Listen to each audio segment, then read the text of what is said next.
As an independent musician, it may be a little challenging to get your music onto radio for playlisting, but with rising opportunities such as online radio and more non-commercial radio stations, it has become somewhat easier to get your music onto radio playlisting. So in this episode, I plan on sharing 5 tips on how to go about getting your music playlisted on radio. The very first thing should be obvious. It should be do your research. You have to thoroughly understand which radio stations would play your type of music, what kind of shows would play your type of music, and which personnel resonate with your type of music. Particularly if you are South African and want to get into the South African market, most radio hosts are on platforms such as Twitter and Instagram. So you want to kind of follow what they do when their shows are and hear out if your music would match their kind of radio station. The very next thing linked to doing your research, primarily you want to do a short list of potential radio stations where your music would fit in. Ideally about 5 to 10 radio stations on a close vicinity if you do not have access to continuous internet supply. This is linked to having a continuous supply, or if you are limited in terms of the internet, you want to be in close vicinity. But if you have access to the internet, then Bob is your uncle. The limit is probably your budget in terms of how you can get how much internet data in other words, and if you can actually travel to the said radio stations that you want to submit to.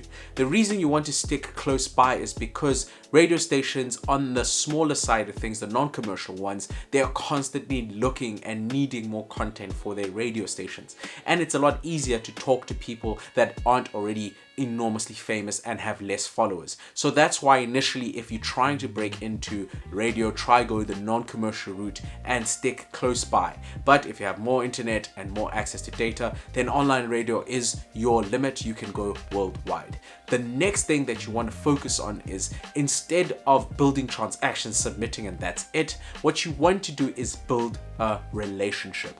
Now, a relationship is a two-way street where you find out what works on both sides, how they communicate, how well they communicate, when they're free, and at the very least you want to know each other on a first name basis. Now with radio, the same thing happens. If you're submitting to a music compiler at a radio station, you kind of want to know their working hours, you want to know when they're on tea break, you want to know when they come in, and kind of understand their patterns so you catch them when you need to catch them in order to give them your music. Then you've built a relationship, continuously checking up on the person, know them by their first name, their email address, and actually picking up the phone and calling them to find out if they receive your work. Lastly, while we are talking about picking up the phone, the last thing is be persistent, but don't be disrespectful.